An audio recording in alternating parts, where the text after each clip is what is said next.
โคเปียไมนิ่ง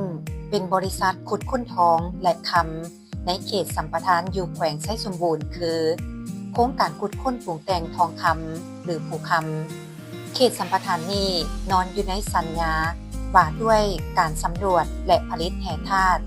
ที่เซ็นสัญญาร่วมกับรัฐบาลลาวเป็นผู้ถือหุ้นห้อยส่วนห้อยในบริษัทซึ่งแม่นโครงการภูคำเป็นโครงการขุดเปิดหน้าดินที่ใหญ่ที่สุดในลาวได้เริ่มดำเนินงานแต่ปี 2008 เขตดำเนินงานแม่นตั้งอยู่ทางภาคเหนือของนครหลวงเวียงจันทน์บ่อที่ขุดค้นมีความยาว 2.8 กิโลเมตรกว้าง 1.5 กิโลเมตรและลึก500 เมตรก่อนจะมีการขุดค้นดำเนินงานทางบริษัทภูเบียไมนิ่งก็ได้ขออนุมัติใบอนุญาตต่างๆจากภาครัฐหลังจากนั้นก็ต้องได้จัดวางพื้นฐานโครงรางก่อสร้างบ่อขุดค้นและโค้งหลังอื่นๆเช่นสร้างถนนหนทางแคมป์คนงานการพัฒนาชุมชนการคุ้มครองสิ่งแวดล้อมและสังคม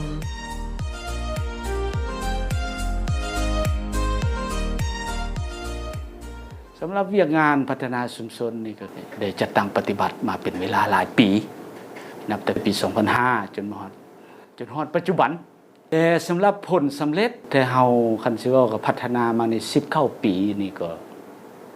การจัดตั้งปฏิบัติทุนนั่นแต่เฮาก็ได้มีการวางแผนนั่นแหละเนาะร่วมบ้านร่วมเมืองร่วมแขวงเนาะได้เฮ็ดแผนไปมีส่วนร่วมนำกันหรือว่าถูกจัดตั้งปฏิบัติสอดคล้องตามสัญญาเนาะที่บริษัทได้เซ็นทำห้องกับรัฐบาลสอดคล้องกับแผนพัฒนาชุมชนของบ้านแผนพัฒนาเศรษฐกิจสังคมของแขวงและก็ของเมืองเนาะโดยเฉพาะแม่นอยู่แขวงไชยสมบูรณ์เฮาได้จะตั้งปฏิบัติเป็นปีเนาะอันผลได้รับแล้วแม่นถ้าเฮาซุ้มใส่พัฒนาแล้วแม่นว่าใน6แขนงการที่1แล้วแม่นว่าแขนงกสิกรรมป่าไม้หรือว่าแขนงพัฒนากสิกรรมและชีวิตการเป็นอยู่แบบยืนยงของชุมชนเนาะอันที่1อันที่2นี่มันแขนงศึกษาอันที่3ในแขนงสาธารณสุขและอันที่4นี่มันแขนงพื้นฐานโครงสร้างของชุมชน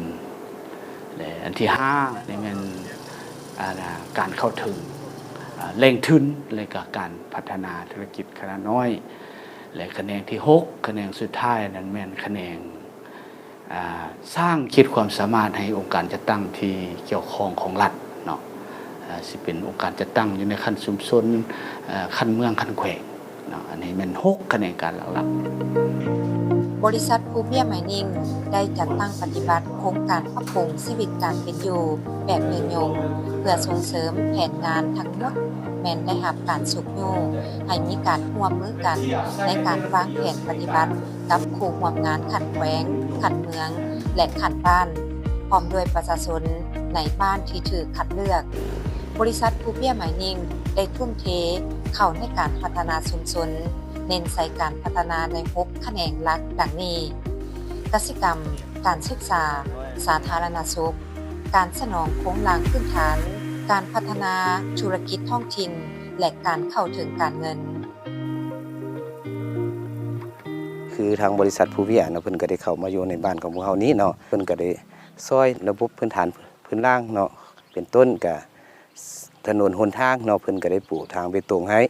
มีทางโรงเรียนมีทางโรงหมอเนาะ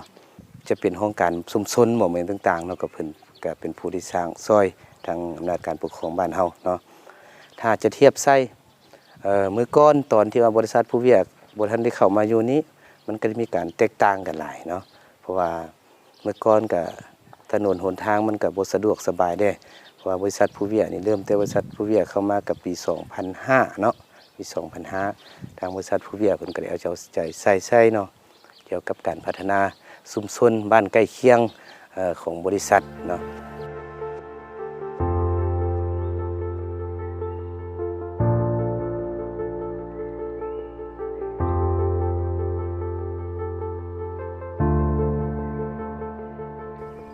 ภูเบียไมนิ่งได้ร่วมกับอำนาจการปกครองท้องถิ่นอยู่ในเขตบ้านเป้าหมายได้เริ่มจัดตั้งปฏิบัติใน5บ้านที่ถือคัดเลือกในปี 2018 และได้เพิ่มมาเป็น8บ้านในปี 2020อยู่เมืองอนุวงศ์แขวงไชยสมบูรณ์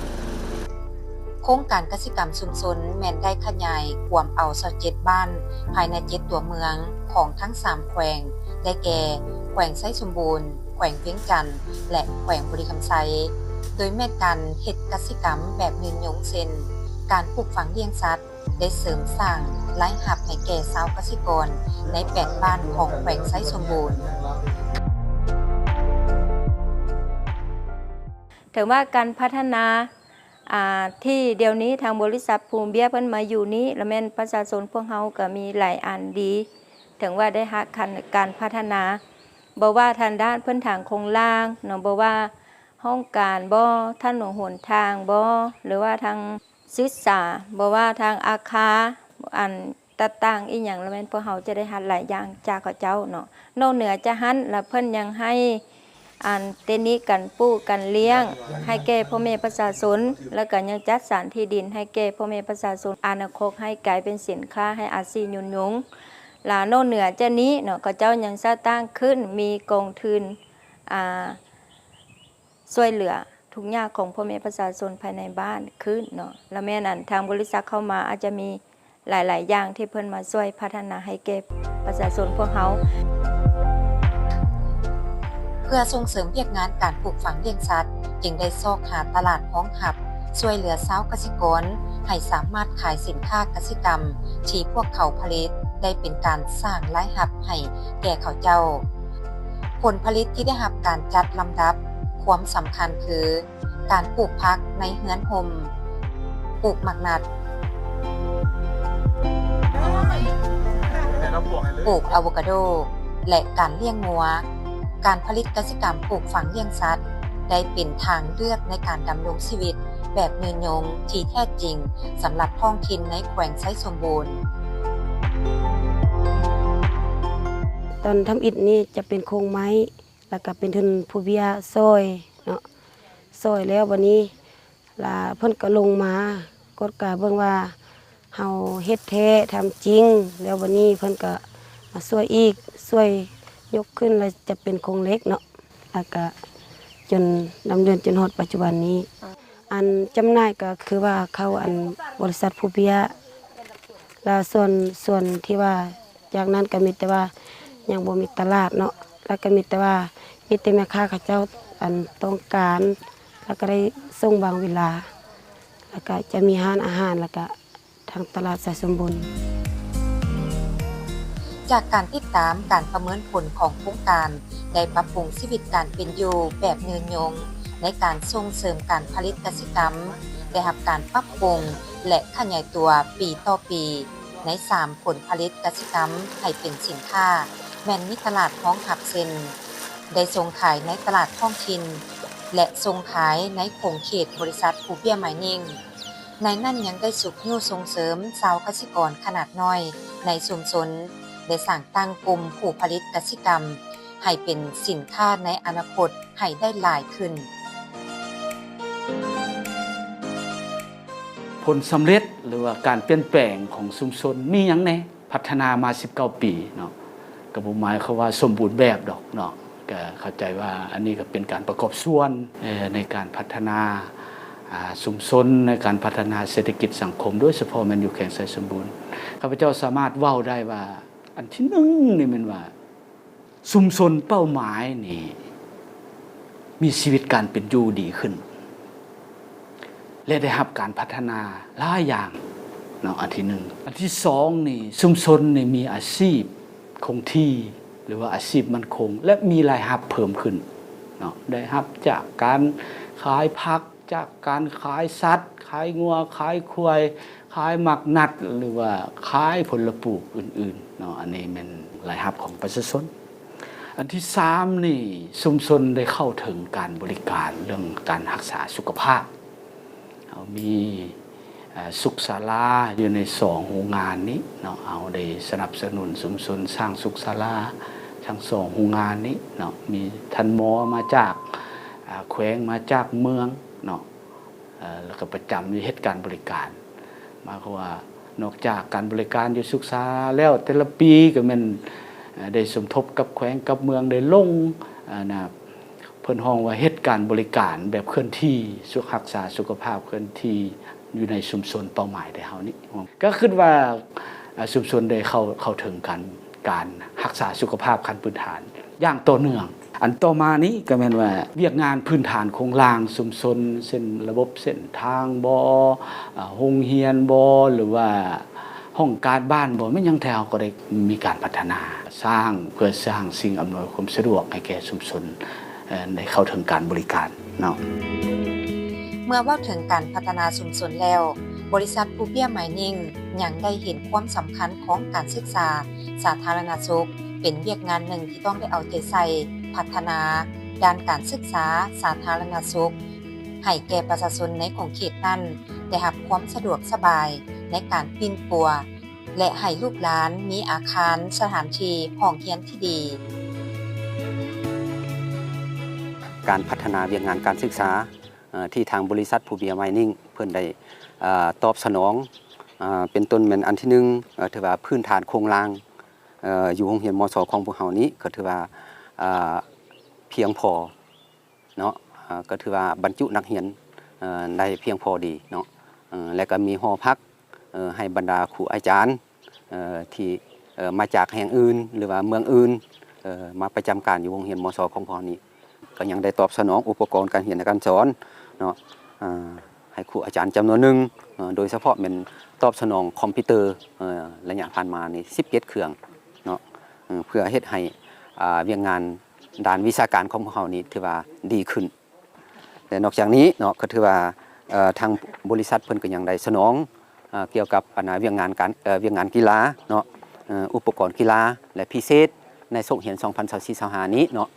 เพิ่นก็ยังได้ตอบสนองปลุกตั้งสโมสรหลังใหญ่ตัวนี้แหละเนาะ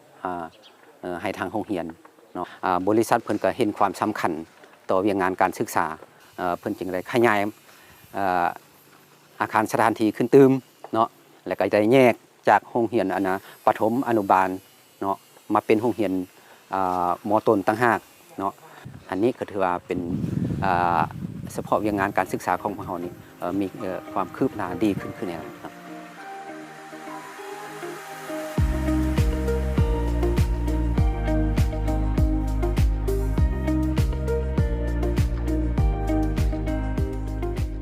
คือแต่ก่อนเนาะอันที่ว่าผู้เบียเพิ่นยังบ่ได้มาสร้างสุศาลาให้เวลาประชาชนเป็นเจ็บเป็นไข้เนาะเฮาก็ไปใช้บริการอยู่ทางเมืองทางแขวงแล้วก็มีความยุ่งยากบางคนก็บ่มีพาหนะบางคนก็มีพาหนะเนาะก็ได้ไปใช้บริการไกลเดี๋ยวนี้ก็คือมีความสะดวกสบายหลายขึ้นที่ว่ามีสุขศาลาประจำบ้านเนาะปัจจุบันนี้ก็คือคนเจ็บสามารถมาใช้บริการอยู่สุขศาลาเฮาได้เกี่ยวกับเวียกแม่และเด็กเนาะมาสามารถมาฝากท้องนำเฮาได้แล้วก็มาวางแผนครอบครัวนำสุขศาลาเฮาได้บ่จำเป็นจะต้องไปฮอดโรงหมอแขวงเนาะ โครงการปรับปรุงพัฒนาการเป็นอยู่แบบยืนยงได้รับผลสำเร็จอย่างหลวงหลายซึ่งมันได้แสดงให้เห็นถึงการดำรงชีวิตของชุมชนอยู่ในเขตหมู่บ้านเป้าหมายและได้ประกอบส่วนเขาในการสร้างขีดความสามารถให้แก่ประชาชนสร้างความเข้มแข็งให้แก่ผู้จัดตั้งปฏิบัติในท้องถิ่นเพื่อขับเคลื่อนการพัฒนาชุมชนให้ยืนยงตลอดไปการสนับสนุนทางด้านการเงินที่สนองให้ศูนย์กสิกรรมบ้านน้ำโมเป็นการเสริมขยายความยืนยงในระยะยาวผลสำเร็จนี้แม้นได้มาจากการร่วมมืออย่างใกล้ชิดระหว่างทีมงานโครงการ SLP ของบริษัทภูเบียไมนิ่งและทีมงานแผนกกสิกรรมและป่าไม้แขวงทีมงานของการกสิกรรมและป่าไม้เมืองซึ่งได้มีการวางแผนเรียกรวมกันและจัดตั้งปฏิบัติด้วยความห่าวหันเพื่อเฮ็ดให้โครงการบรรลุเป้าหมายและมีประสิทธิผลดี